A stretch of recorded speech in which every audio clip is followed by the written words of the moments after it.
Hello and welcome dear student. Welcome to the next lecture of partial differential equation of MSc Math से mathematics.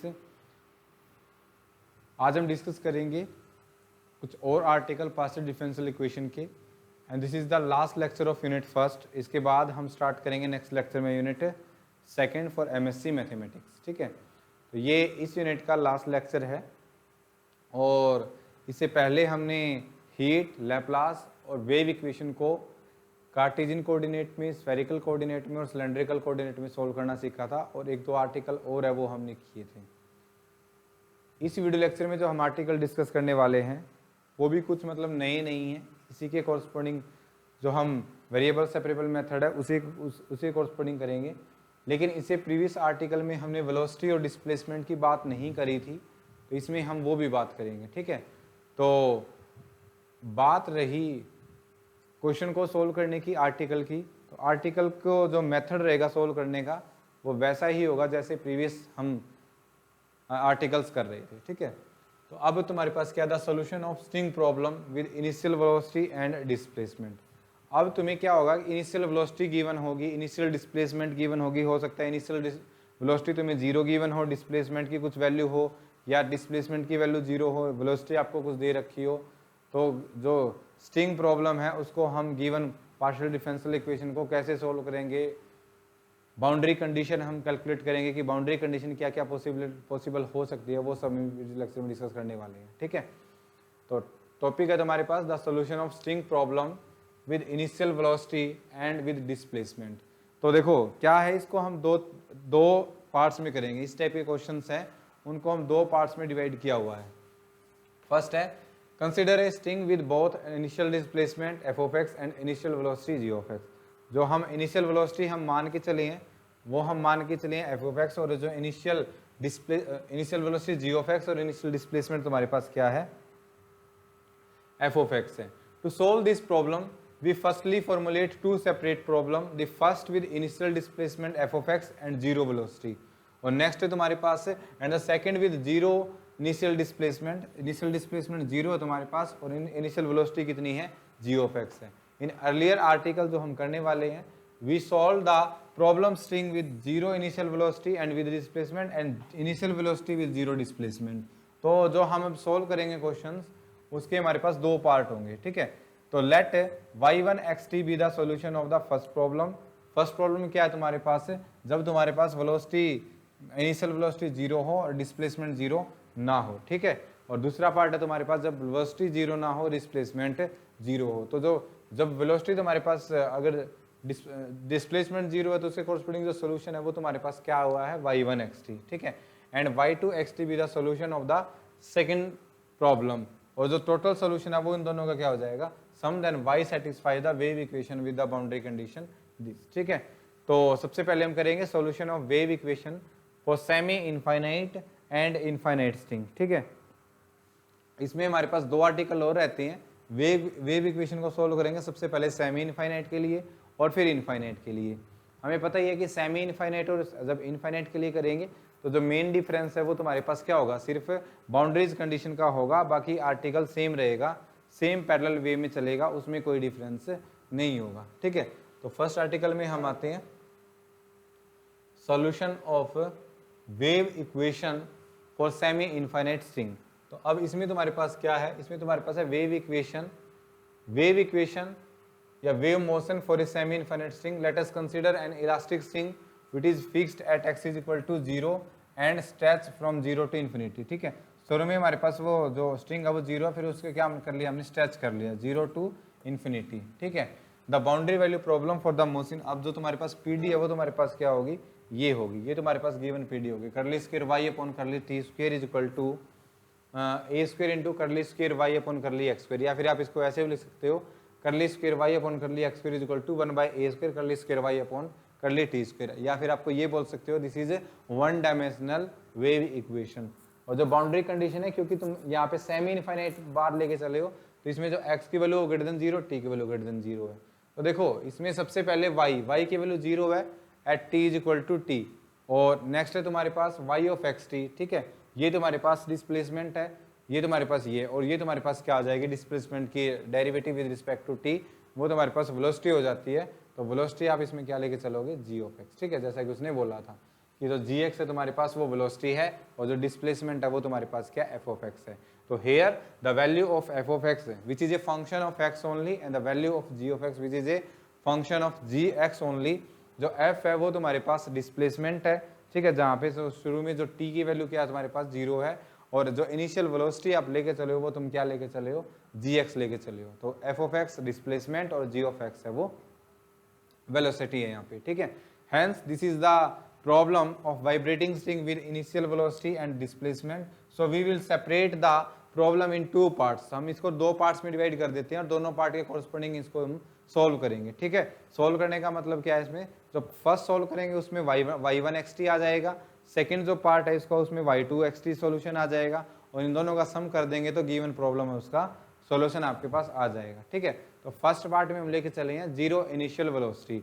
तो for this case gx is equal to 0, सबसे पहले initial velocity हमने क्या ले ली, 0, तो इसमें जो g ऑफ x की वैल्यू का क्या आ जाएगी, 0 हो जाएगी। For a bounded condition bounded solution we first set yxt is equal to, तो इसमें सॉल्यूशन हम मान के चले हैं वही वेरिएबल सेपरेबल मेथड से, क्योंकि यहाँ पे हम 1 डायमेंशनल वेव इक्वेशन सॉल्व कर रहे हैं, तो हमने yxt उसको दो फंक्शन का क्या मान लिया, प्रोडक्ट। तो जो फर्स्ट फंक्शन है वो कैपिटल एक्स है, दूसरा फंक्शन टी है। यूजिंग दिस इन कंडीशन इसको हमने इस पीडी में पुट कर दिया, तो तुम्हारे पास ये इक्वेशन आ जाएगी।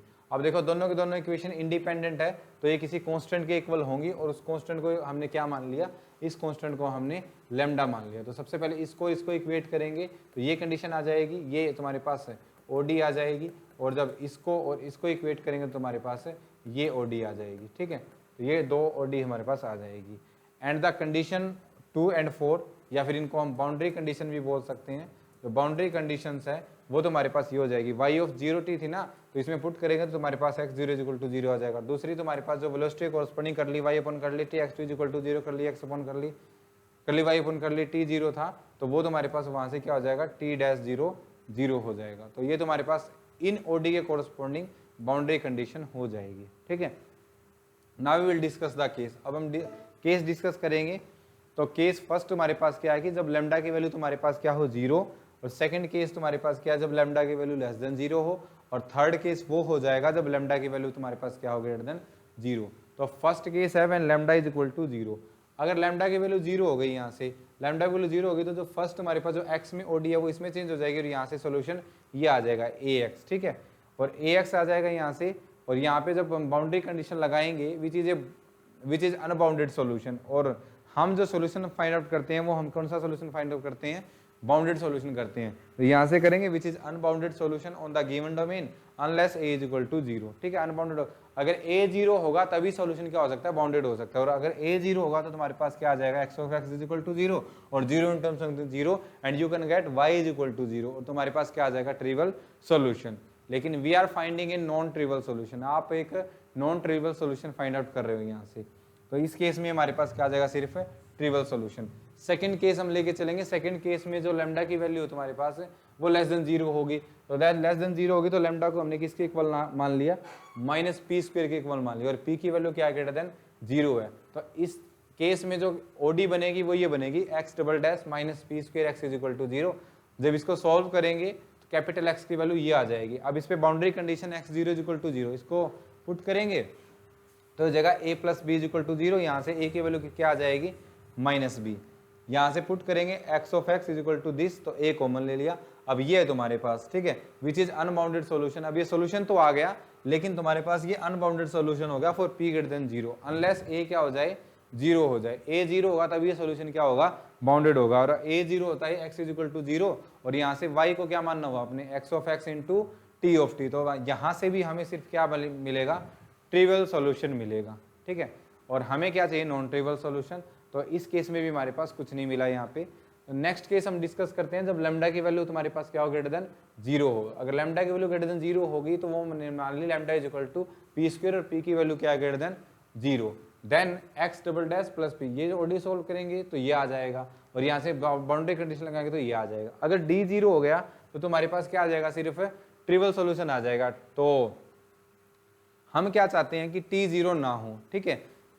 डी जीरो ना हो, तो इसके लिए हम मान के चले हैं boundary condition thus for is P greater than zero lambda is equal to P square is an eigen value, ठीक है, क्योंकि यहां से करेंगे सी जीरो है तो यहां से डी जीरो हो गया तो ट्रिवियल सॉल्यूशन आ जाएगा कि सी ऑलरेडी जीरो हो चुका है, तो साइन पी एक्स है उसको क्या होना पड़ेगा, नॉन जीरो होना पड़ेगा, और साइन पी एक्स है यानी साइन पी एक्स है उसको क्या होना पड़ेगा, जीरो, तो sine P X is equal to zero, तो जब पी है तुम्हारे पास वो क्या आ जाएगी, लैम्डा की वैल्यू आ जाएगी, lambda is equal to P square, ठीक है।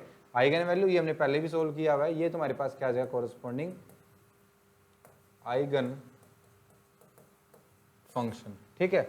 नाउ द प्रॉब्लम इज, अब ये जो सोल्व किया ये हमने सिर्फ किसके लिए किया है, x के लिए सोल्व किया है, वैसे ही हम किसके लिए सोल्व करेंगे, t के लिए, लैम्डा की वैल्यू पुट कर दो, जब इसको सोल्व करेंगे तो तुम्हारे पास t की वैल्यू क्या आ जाएगी, ये आ जाएगी, और कोरस्पॉन्डिंग जो p की वैल्यू तुम्हारे पास क्या हो सकती है, 0 प्लस माइनस 1 प्लस माइनस 2, ठीक है ना, p ग्रेटर देन 0 लेके चले हो ना, तो माइनस वाला केस नहीं लेंगे, तो 1 2 3 एंड अप टू 7 ये ऐसे केस हो सकते हैं, इसलिए हमने इसको TPT इससे रिप्रेजेंट कर दिया।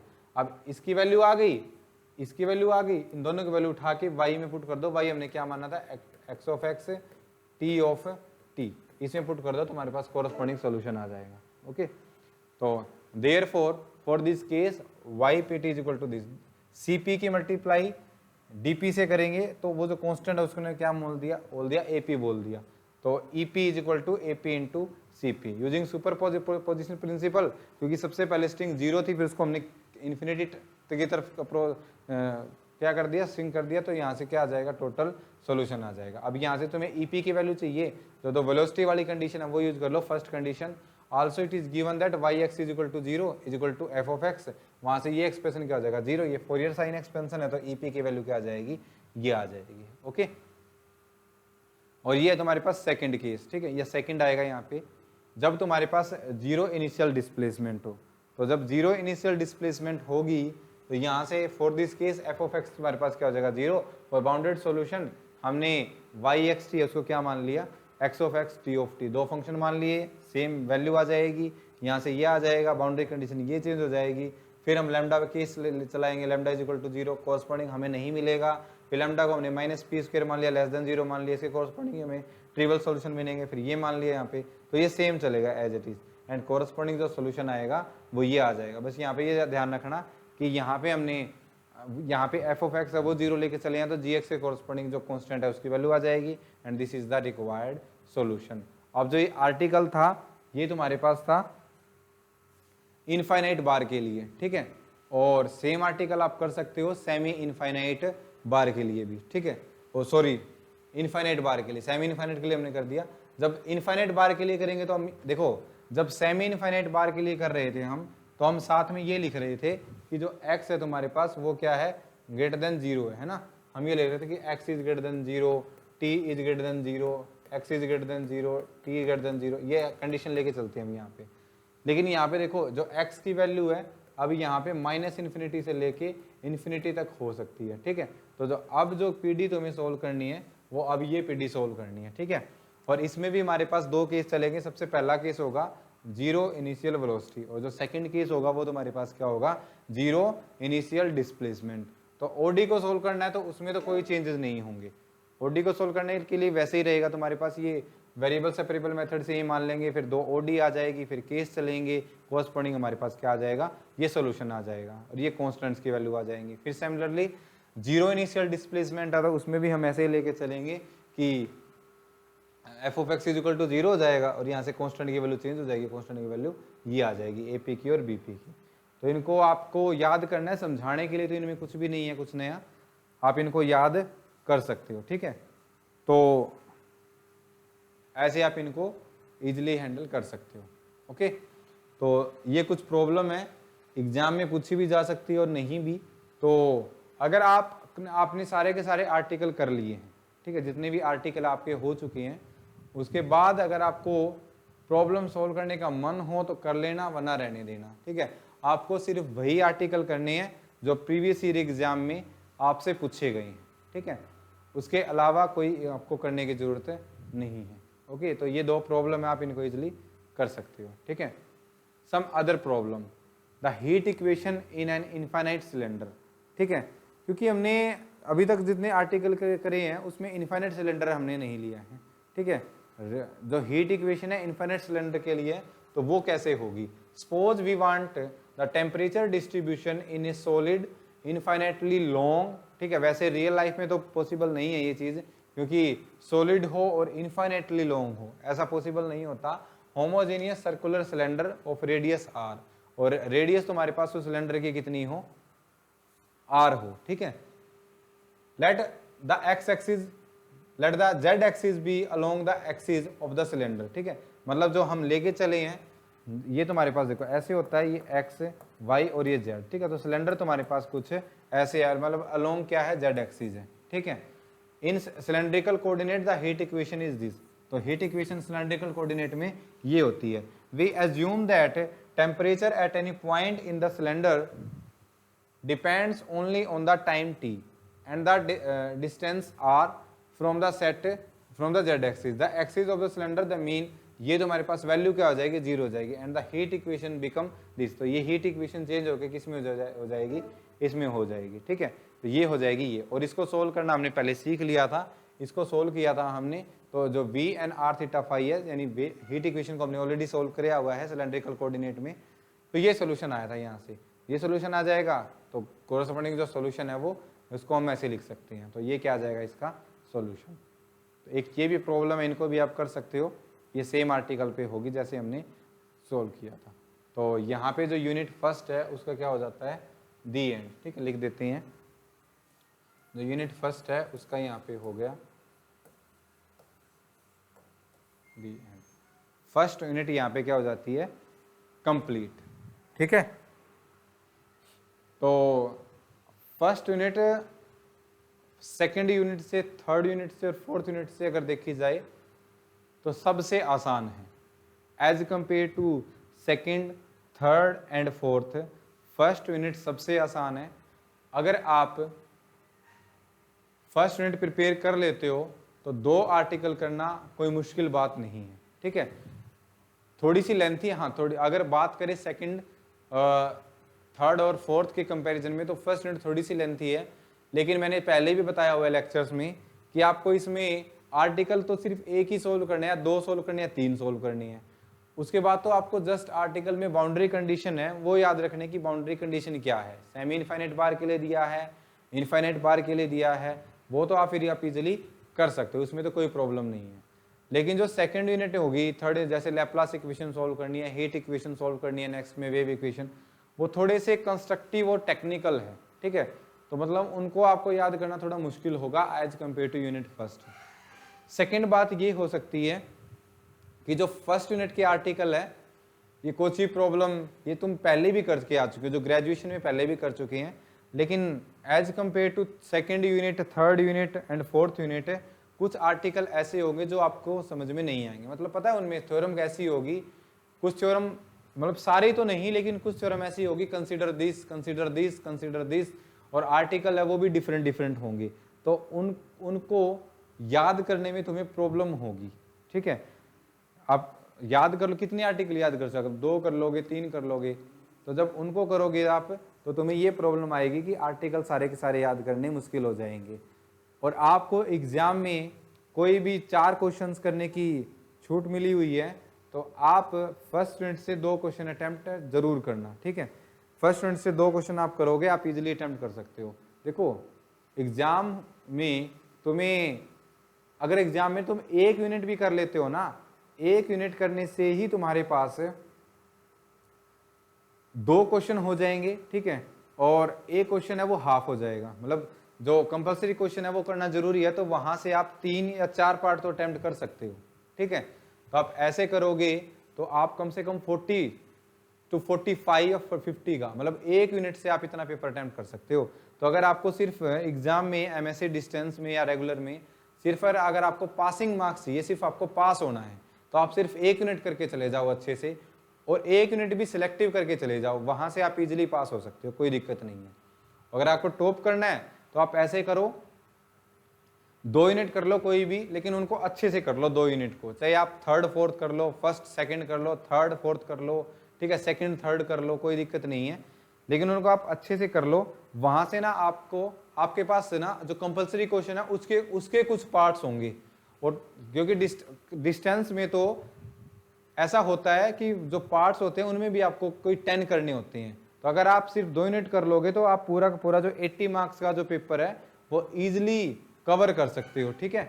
लेकिन रेगुलर स्टूडेंट ऐसा नहीं कर सकते, क्योंकि उसमें पार्ट्स के जो क्वेश्चन होते हैं जिसमें उसको 6 से लेके 7 या 8 पार्ट्स होते हैं, वो जो कंपलसरी क्वेश्चन है, मान लो किसी ने फर्स्ट सेकंड यूनिट कर ली, जो और जो थर्ड और फोर्थ से जो कंपलसरी क्वेश्चन में जो 2 मार्क्स से क्वेश्चन पूछे जाएंगे वो क्वेश्चन वहां से नहीं होंगे। तो उसके लिए आप पता है क्या करो, जो प्रीवियस ईयर में आए हुए हैं उनको लिख लो सारे को, ठीक है, और वो आप वो क्वेश्चन सोल्व कर लो, वो आप याद रख लो, वही मोस्ट प्रोबेबली नेक्स्ट एग्जाम में पूछे जाते हैं, और वहां से आप पेपर को इजिली क्या कर सकते हो, कवर कर सकते हो। तो ये स्ट्रेटजी अपनाओगे तो ये पीडी के लिए नहीं है, सारे सब्जेक्ट्स के लिए आप इजिली पास हो जाओगे, कोई दिक्कत नहीं है, ठीक है। तो best of luck for your exam. मैंने अदर सब्जेक्ट्स हैं उनकी भी वीडियो ऑलमोस्ट डाल दी है सारे सब्जेक्ट्स की सेकेंड सेमेस्टर के लिए। तो मैं आशा करता हूं कि सारी की सारी वीडियोस हैं वो आपके लिए बहुत हेल्पफुल होगी। ये सिर्फ एमडीयू के लिए नहीं है, बीएचयू, डीयू, एमडीयू, केयूक्यू, जीजेयू, ठीक है, दूसरी यूनिवर्सिटी है इग्नो यूनिवर्सिटी, उन सभी में मेजर थ्योरी पढ़ाया जाता है, पीडी है। तो आई होप सभी स्टूडेंट के लिए ये वीडियो क्या है, बेनिफिशियल है, ठीक है। कई बच्चे जो कमेंट सेक्शन में पूछते हैं कि ये पीडीएफ है, ये पीडीएफ आप एमडीयू की वेबसाइट पे जाके भी डाउनलोड कर सकते हो, या मुझे कमेंट सेक्शन में बता सकते हो, या मैं डिस्क्रिप्शन में भी इसका लिंक डाल दूंगा आपको कि ये पीडीएफ कहाँ से मिलेगी आपको। जितने भी सब्जेक्ट्स हैं आप वहाँ से करोगे, तो आप वहाँ से जाओगे तो स्क्रॉल डाउन आपको करना है, और नीचे आपको सारी की सारी बुक अवेलेबल होंगी, स्टडी मटेरियल जिसको हम बोलते हैं, वो आप वहाँ से आप देख सकते हो, ठीक है। वहाँ से आप स्टडी मटेरियल को क्या कर सकते हो, डाउनलोड कर सकते हो, ठीक है। तो अगर आपको वीडियोज अच्छी लग रही हो तो वीडियोज को लाइक कीजिए, और चैनल को सब्सक्राइब करना बिल्कुल मत भूलिए, ठीक है। अगर आपको चैनल को सब्सक्राइब करते हैं तो थर्ड सेमेस्टर, फोर्थ सेमेस्टर या नेट जेआरएफ की प्रिपरेशन के लिए आपको ये चैनल बहुत ज़्यादा बेनिफिशियल होने वाला है, ठीक है। तो चैनल को सब्सक्राइब करने के साथ साथ नीडी स्टूडेंट के साथ शेयर भी कीजिए, ठीक है, जो बच्चा प्रिपरेशन करना चाहता है नेट जेआरएफ की, ठीक है। और नेट जेआरएफ की जो वीडियोज़ हैं वो फ्री में प्लेलिस्ट यहाँ पे अवेलेबल है, आप उनको देख सकते हो, जो बच्चा नेट जेआरएफ की प्रिपरेशन करना चाहता है, ठीक है। कई बच्चे सोचते हैं कि हम एमएससी डिस्टेंस से हैं सेकंड सेमेस्टर में, या रेगुलर स्टूडेंट है तो हम नेट जेआरएफ की तैयारी नहीं कर सकते हैं। आप सेकंड सेमेस्टर में भी नेट जेआरएफ की प्रिपरेशन कर सकते हैं, ठीक है। आप ड्यूरिंग एमएससी नेट जेआरएफ का पेपर क्लियर कर सकते हैं, उसके बाद वो आप 2 साल के बाद या 3 साल के बाद आप अपनी डिग्री है वो कंप्लीट करके आप सीएसआई या नेट में सबमिट कराओ, और आपका जो सर्टिफिकेट है वो इश्यू हो जाएगा। तो ये जरूरी नहीं है कि आप पहले एमएससी करो फिर नेट जेआरएफ की तैयारी करो, ऐसा कोई ज़रूरी नहीं है। आप ड्यूरिंग एमएससी भी नेट जेआरएफ की तैयारी कर सकते हो। और मैं तो ये कहूँगा कि जो डिस्टेंस से है, इनफैक्ट जो रेगुलर स्टूडेंट है वो वेट ना करे, क्योंकि कंपटीशन बहुत हाई हो चुका है। अब आपको एग्जाम के साथ साथ, ठीक है, मतलब एमएससी के साथ साथ ही नेट जेआरएफ, गेट, एनबीएचएम जितने भी है पेपर उनकी तैयारी करनी होती है। अब बच्चे बहुत एडवांस हो चुके हैं, वो एमएससी के एग्ज़ाम के साथ साथ नेट जेआरएफ की तैयारी भी करते हैं, और एमएससी होते ही पीएचडी में एडमिशन हो जाता है उनका, या फिर जॉब लग जाते हैं कहीं ना कहीं। तो नेट और जेआरएफ है, अगर आप इस लाइन में आना चाहते हैं तो ड्यूरिंग एमएससी ही आप नेट जेआरएफ की प्रिपरेशन करना स्टार्ट कर दे, तभी जाके आप दूसरे बच्चों के साथ कंपटीशन में आ पाओगे। क्योंकि आजकल ऐसा हो चुका है कि बिना जेआरएफ के पीएचडी में एडमिशन होना बहुत मुश्किल है, ठीक है। इवन जेआरएफ के साथ ही मुश्किल है, क्योंकि अगर आप पीएचडी की इतनी सीट तो होती नहीं जैसे एमएससी होती है कि आपके पास 60 सीट होंगी, 70 सीट होंगी, इतनी सीट्स नहीं होती। आपके पीएचडी की 2, 3, 4, 5, 6, मैक्सिमम 7, 8 इतनी सीट्स होती हैं, और उसके लिए आपके पास जो एप्लीकेशन फॉर्म है वो 700, 800, 1000 तक आ जाते हैं, और उनमें से भी कम से कम 200, 300 स्टूडेंट जेआरएफ होती हैं। तो कंपटीशन बहुत हाई हो चुका है, आपको जो एडमिशन है पीएचडी में वो इतना इजी नहीं मिलता है। तो इसलिए आप नेट जेआरएफ की प्रिपरेशन भी साथ के साथ कीजिए। आप घर बैठे हम मेरी वीडियो देख सकते हो, आप अप्लाइड सेक्शन, ठीक है, प्योर सेक्शन मैंने सारा अच्छे से एक्सप्लेन किया हुआ है। अब वहाँ से आप डेली की डेली अगर 1 वीडियो करोगे तो आपको पता नहीं लगेगा कि आपने कब सिलेबस का कवर कर लिया, और आप नेट जेआरएफ के एग्जाम को क्या कर सकते हो, क्रैक कर सकते हो। इतना भी मुश्किल नहीं है जितना बच्चे सोच लेते हैं, ठीक है, कॉन्टिन्यूटी आप बनाए रखें, कॉन्टिन्यूटी आप किसी भी सब्जेक्ट में आप बनाए रखें, जैसे एमएससी के एग्जाम है, नेट जेआरएफ के एग्जाम है, आप कोई भी एग्जाम को क्रैक कर सकते हो, ठीक है। तो लेकिन एक डायरेक्शन चाहिए, तो डायरेक्शन मैं आपको बता देता हूँ कि यूट्यूब से आप मेरे वीडियो लेक्चर देख सकते हो, और नीडी स्टूडेंट के साथ शेयर भी करना, अगर आप खुद नहीं कर रहे हो तो जो बच्चा कर रहा है उसके साथ शेयर करना, आप साथ के साथ नेट जेआरएफ की तैयारी स्टार्ट कर दें, ठीक है। और नेट जेआरएफ का, गेट का, एनबीएचएम का सभी का सिलेबस सेम होता है, कोई डिफरेंस नहीं होता, थोड़ा बहुत चेंजेज होते हैं, वो आप देख सकते हो सिलेबस में, वो बाकी सेम सारा, तो आप वहाँ से कर सकते हो यूट्यूब पे जाकर, ओके। तो प्लेलिस्ट में जाओगे आप तो आप कॉरस्पॉन्डिंग सब्जेक्ट की आपको प्लेलिस्ट मिलेगी, तो आप अप्लाइड सेक्शन स्टार्ट करना चाहते हो तो अप्लाइड सेक्शन स्टार्ट कर लो, लेकिन आप एट ए टाइम एक ही सब्जेक्ट स्टार्ट करना, ठीक है। तो ये आप कर सकते हो। मिलते हैं नेक्स्ट वीडियो लेक्चर में, ऐसे ही आप लेक्चर देखते रहिए, और जिनको वीडियोस अच्छी लग रही हो वो प्लीज़ कमेंट सेक्शन में मुझे ज़रूर बताएं, ठीक है, ताकि मैं आगे बता सकूं। और इसके अलावा जो एमएससी सेकंड सेमेस्टर के स्टूडेंट हैं, वो स्टूडेंट जो वीडियोस देख रहे हैं, वो अपने जो दूसरे सब्जेक्ट्स हैं जिस सेमेस्टर में, वो भी मुझे मेंशन करें कि ये सब्जेक्ट हमारे एग्जाम में पूछे जाते हैं, ठीक है। ड्यूरिंग सेमेस्टर की मेजर थ्योरी के साथ साथ कौन से पेपर आपको पढ़ाए जाते हैं, क्योंकि कुछ यूनिवर्सिटी में होता है कि ये सिलेबस मतलब कोई फर्स्ट प्रीवियस ईयर में ये कवर कर देते हैं, कोई थर्ड ईयर में कवर कर देते हैं, लेकिन जो मैं जो बोलता हूँ वो अकॉर्डिंग टू एमडीयू सिलेबस बोल रहा हूँ कि ये सेकंड सेमेस्टर है, क्योंकि मेजर थ्योरी का या पार्शियल डिफरेंशियल इक्वेशन का, ऑपरेशन रिसर्च, ये सारे के सारे जो इंटीग्रल इक्वेशन, सीओवी, ये एमएससी सेकंड सेमेस्टर में पेपर पूछे जाते हैं, ठीक है। तो वो मुझे कमेंट सेक्शन में बता सकते हैं, ओके। तो थैंक यू फॉर वॉचिंग, मिलते हैं नेक्स्ट वीडियो में।